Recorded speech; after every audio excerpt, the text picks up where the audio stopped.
اهلا بيك يا ابو جدعان. فيلم النهارده بيحكي عن شاب ممكن يبان عادي لكنه في الحقيقه كائن فضائي عنده قوه خارقه بتخليه يتحكم في اي حاجه بعقله ويخرج ليزر من ايديه، فقرر يواجه المجرمين اللي قتلوا اخواته عشان ينتقم منهم. الفيلم بيبدا بالليل في غابه كبيره جدا، كان في شاب نايم بامان مع والده، بس فجاه الوالد سمع صوت غريب فاخد سيف مضيء عشان يعرف مصدر الصوت، لكنه تعرض للهجوم من وحش عملاق. اما الابن اترعب بشدة وبدأ يجري وسط أشجار الغابة. وهنا بنلاحظ إن الشاب ده عنده قوة خارقة رهيبة لأنه سريع جدا مش زي البشر العاديين، بس في النهاية مجموعة كائنات غريبة مسكوه وقائدهم أخد السلسلة الخاصة بيه، ده غير إنه وعده بقتل بقية إخواته وطعنه بسكينة حولته لتراب في ثواني. بعد كده بتنتقل بينا الأحداث لجون. جون كان بيتسابق في البحر مع أصدقائه وكان لابس سلسلة مميزة زي سلسلة الشاب اللي الكائنات الغريبة قتلوه. وأول ما الليل دخل جون راح للسباحة مع صديقته، لكنه أول ما اتكلم معاها فجأة حس بوجع في رجله اليمين وطلع منه ضوء شديد جدا، فزميلته خافت وجريت من الرعب. تاني يوم الصبح جون فاق على شاطئ البحر ووالده هنري حضر وقال انهم لازم يسافروا من البلد دي لان سرهم اتكشف. وهنا جون بدأ يحكي حكايته وقال انه كائن فضائي من كوكب تاني غير الارض،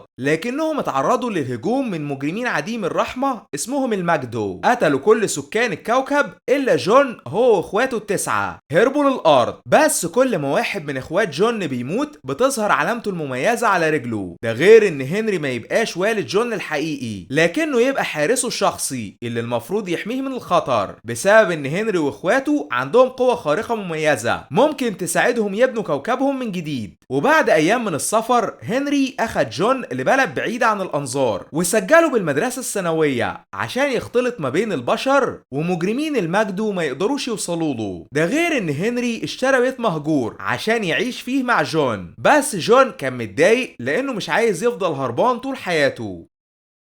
بالليل لما جون كان بيجيب شنطته من العربية بنلاحظ ان في سحلية فضلت تتتبعه بدون ما يلاحظ، والحاجة الغريبة ان السحلية دي اتحولت لكلب. اما هنري استخدم تكنولوجيا الفضائيين الخاصة بيه عشان يزور اوراق هوية لجون من اجل المدرسة، لكنه سمع صوت غريب فجأة فاخد سيفه المضيء واستعد للقتال، بس جون وقفه وقال ان مصدر الصوت يبقى مجرد كلب لطيف، ده غير انه قرر يدخله البيت بعيد عن المطرة لانه ما يعرفش انه كائن غريب بيتتبعه في السر. وهنا بنكتشف ان هنري معاه صندوق جواه حاجات مهمة قرر يخبيه في مكان خفي، واول ما لاحظ ان الكلب بيراقبه تجاهله لانه ما يعرفش انه بيتجسس عليه. تاني يوم الصبح جون قرر يروح المدرسة لانه عايز يقابل اصدقاء جداد، فهنري قال له يخلي باله من نفسه والا المجدو هيقتلوه. بعد كده اعطاه تليفون وقال انه هيتصل كل ساعة عشان يطمن عليه. ومع ان جون كان متضايق بسبب ان هنري بيعامله زي الطفل الا انه سمع كلامه. وبعد ما راح المدرسة واحدة من الاساتذة قالت للطالبة سارة تعرف جون بالمكان لانه لسه جديد، فجون شكر سارة على مساعدتها والاتنين اصبحوا اصدقاء. بس اول ما سارة مشيت مارك المتنمر حضر وحاول يضايق جون، فجون تجاهله ورفض يتكلم معاه. بعد كده بنقابل كيفن شاب غلبان دايما بيتعرض للتنمر من مارك،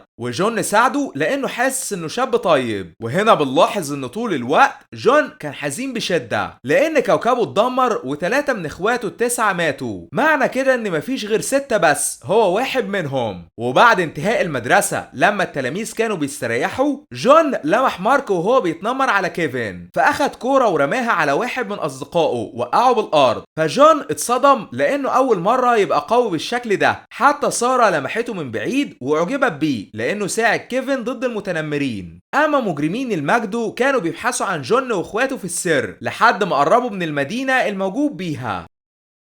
ولما جون كان في الفصل مارك كشف انه منبهر بقوته وقال انه عايز يبقى صديقه، بس قبل ما جون يرد عليه فجأة ايديه بدأت تنور بشكل غريب وطلعت حرارة عالية جدا، فجون اترعب بشدة لانه اول مرة يحصل له كده في حياته، لدرجة انه اضطر يهرب من الفصل واستخبى داخل مخزن معدات التنظيف لحد ما فقد الوعي. ولما فاق من جديد هنري هداه وقال انه كبر في السن وهيبدأ يكتشف قوة خارقة جديدة لان جون واخواته التسعة موهوبين بقدرات رهيبة وملهاش حل. بعد كده هنري قال لجون يقعد في البيت وما يروحش المدرسة لحد ما يتعلم ازاي يسيطر على قوته بالكامل. بس جون المتهور تجاهل كلامه وهرب من البيت للغابة لأنه ما بيحبش يبقى محبوس. وهنا جون اكتشف ان قوته الخارقة اتطورت بشكل كبير لانه رمى حجر في الفضاء وسرعته اصبحت عالية جدا، ده غير ان لياقته البدنية ما بقاش ليها حل. وطول الوقت الكلب الغريب كان بيراقبه في السر. اما المجدو وصلوا المدينة اللي جون موجود بيها، وواحد منهم اتنكر على شكل انسان واشترى كمية كبيرة من اللحوم عشان ياكل الوحوش المفترسة الموجودة معاه. بالليل جون قابل سارة بالصدفة وشكرها لانها ساعدته بالمدرسة، فسارة رحبت بيه وكشفت انها بتحب التصوير. بعد كده جون وصلها البيت، وهنا سارة عزمت جون على العشاء مع عائلتها. فجون وافق وفرح بشدة لانه اول مرة يحس انه شخص طبيعي بسبب انه دايما بيهرب من مجرمين المجدو، ده غير انه رفض يرد على هنري لما اتصل عليه. بس بعد ساعة جون اتفاجئ ان كلب غريب بينبح خارج البيت، واكتشف ان هنري حضر بنفسه لانه ما كانش بيرد على اتصالاته. تاني يوم الصبح جون قابل صديقه كيفن، واول ما الاتنين فتحوا خزاناتهم اتفاجئوا بقنبلة الوان بهدلت هدومهم. وهنا بنعرف ان مارك المتنمر هو السبب.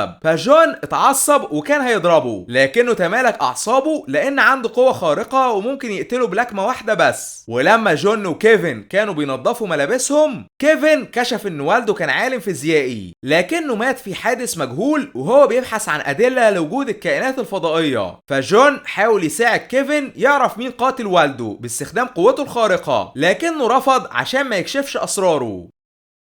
اما هنري استمر في البحث عن اخوات جون الباقيين عشان يتحدوا مع بعض ضد مجرمين المجدو، وجمع ادله كتير ممكن تساعده يوصل لهم. في الوقت ده المجدو قربوا اكتر واكتر لمكان جون، وكان معاهم وحش عملاق وضعوه في شاحنه ضخمه. بالليل جون راح كرنفال كبير لمقابله ساره، وبعد ما سلم عليها الاتنين دخلوا بيت الرعب عشان يقضوا وقت ممتع. اما كيفن لمحهم بالصدفه ففضل يراقبهم من بعيد. ولما جون وساره كانوا بيتمشوا داخل بيت الرعب، فجأة مجموعة أشخاص ملثمين هجموا عليهم بشراسة وخطفوا سارة. فجون استخدم قوته الخارقة عشان يكسر عظمهم، ده غير انه اخرج نور حرارته عالية جدا من ايديه. وهنا بنكتشف ان كيفن كان بيراقب كل اللي بيحصل في السر، وعرف ان جون مش انسان عادي. لكن بعد ما جون هزم اعدائه بنكتشف ان الاشخاص الملثمين تابعين للمتنمر مارك، وبعتهم عشان يضربوا جون لانه رفض يبقى صديقه. بس في النهاية جون رجع من جديد وضرب مارك بشراسة لدرجة انه قرب يكسر دراعه. فسارة قالت له يسيبه في حاله، والاتنين مشيوا بطريقهم. بس لما جون كان مروح البيت وصلته رسالة من كيفن بيطلب يشوفه فيها، فجون راح عشان يقابله. وهنا كيفن كشف انه راقب قتاله ضد الاشخاص الملثمين، وقال انه مستحيل يكون انسان عادي. فجون مسح كل الصور الموجودة على تليفونه وقرر ما يتكلمش مع كيفن تاني. لكن كيفن اترجاه يكشف اسراره لان والده قضى طول حياته في البحث عن الفضائيين لحد ما مات. وبالنهاية جون عرف كيفن انه كائن فضائي لانه حاسس ان قلبه طيب، وقال له ما يكشفش سره لاي حد لان في مجرمين اسمهم المجدو عايزين يقتلوه. تاني يوم الصبح الضابط فرانك والد المتنمر مارك راح يقابل هنري وبلغه ان جون ضرب ابنه هو واصدقائه. فهنري اعتذر له على اللي حصل وزعق لجون لانه ممكن يكشف اسرارهم بسبب تهوره. واول ما الضابط فرانك مشي، هنري قال لجون انهم لازم يخرجوا من البلد دي لان البوليس ممكن يبداوا يحققوا معاهم. لكن جون رفض وقال انه هيفضل هنا بسبب اصدقائه سارة وكيفن، ده غير انه هرب من البيت. فهنري حاول يوقفه لكن جون استخدم قوته الخارقة ضده. وفي النهاية هنري أظهر خبرته العالية بالقتال وكتف جون. بعد كده أقنعه إنه لازم يحميه مهما كان التمن لأن هو وإخواته بس اللي يقدروا يوقفوا مجرمين المجدو عند حدهم. فجون سمع كلامه غصبا عنه. بس تاني يوم الصبح أول ما جون صحي من النوم اتفاجئ إن هنري مش موجود، ووصلته رسالة على التليفون من شخص مجهول بيقول إنه أخد هنري رهينة. فجون اتصل على كيفن عشان يساعده، والاتنين تتبعوا مصدر الرسالة لحد ما وصلوا بيت مهجور وسط المدينة. في البداية جون وكيفن لاحظوا ان في راجل غريب خارج من البيت المهجور، فجون امر كيفن يراقبه عشان يعرف خططه. بعد كده استخدم قوته الخارقة عشان يفتح الابواب واضاء المكان كله بايديه. بس بعد دقايق من البحث وصل لهنري اخيرا، لكنه اول ما حرره من الاسر في ناس هاجموه بدون سابق انذار وهددوا بقتل كيفن. فجون استخدم قوته الخارقة عشان يهزمهم. وهنا راجل من اللي خطفوا هنري قال انه عمل كده لانه شغال مع الماجدو. فجون قلق بشدة وافقد الراجل الوعي، لكنه قبل ما يخرج من البيت المهجور فجأة واحد من محاربي الماجدو اقتحم المكان بسلاح ليزر مدمر. فهنري دافع عن جون بشجاعة وامره يهرب مع كيفن. بعد كده استخدم بندقيته عشان يفقد محارب الماجدو الوعي، وركب العربية مع جون وكيفن، لكنه اتفاجئ ان المفاتيح ضايعة. فمحارب الماجدو فاق من جديد وحاول يقتل جون، بس هنري ضحى بنفسه عشان يحميه. وفي النهاية جون استخدم قوته الخارقة عشان يشغل محرك العربية وهرب بصعوبة. بس للأسف الوقت اتأخر وإصابة هنري كانت شديدة جدا، فأعطى جون حجر مضيء ممكن يساعده يوصل لمكان إخواته. وقبل ما يموت قال لجون إنه لازم يجمعهم ويتحدوا مع بعض، لأنهم الأمل الوحيد لهزيمة مجرمين الماجدو، وإلا هيدمروا كوكب الأرض بالكامل. وأول ما هنري مات جون حزن عليه بشدة وشافه بيتحول لتراب طار وسط الهواء. وهنا كيفن قال لجون انه لازم يهرب من المدينة لان البوليس بيدور عليهم بسبب المشاكل اللي حصلت. واول ما جون ركب العربية كيفن شاف الحجر المضيء وقال ان ابوه لقى حجر زيه زمان لما كان بيبحث عن الفضائيين وانطلق عشان يجيبه. اما جون راح لحفلة كبيرة فيها كل تلاميذ المدرسة ودور على سارة فوق سطح البيت لحد ما لقاها عشان يعرفها انه مش مجرم. لكنه قبل ما يكمل كلامه فجأة البوليس حضر بقيادة فرانك والد مارك المتنمر. فجون حاول يهرب بس سارة كانت هتقع من فوق السطح، فاستخدم قوته الخارقة عشان ينقذها. بعد كده هرب معاها، واول ما البوليس قربوا يحاصروه منعهم بقوته. فسارة قالت له يستخبى داخل المدرسة. وهنا بنعرف ان الماجدو قابلوا الضابط فرانك وابنه مارك. بعد كده افقدوا الضابط الوعي واخدوا مارك رهينة عشان يعرفهم مكان سارة وجون. بالوقت ده سارة وجون كانوا في المدرسة، وجون كشف انه كائن فضائي لسارة عشان تعرف حقيقته. لكن مجرمين الماجدو حصروا المدرسة بالكامل، فكيفن قال لجون يهرب مع سارة بأسرع وقت، ده غير انه كشف ان معاه الكلب الغريب الخاص بيه. فجون سمع كلامه، ولما كان خارج من المدرسة مع سارة فجأة مجرمين الماجدو بدأوا يهاجموهم، فجريوا بأقصى سرعتهم. بس من حسن الحظ في بنت مجهولة الهوية ظهرت وأنقذتهم على آخر لحظة. البنت دي كان معاها أسلحة فضائية متطورة، ده غير انها ماهرة بالقتال وعندها قوة خارقة بتخليها تتنقل لأي مكان تفكر فيه. وبعد ما هزمت جنود الماجدو كشفت لجون انها اخته الكبيرة جين، وانها كانت بتتتبعه من شهور طويلة لحد ما وصلت له.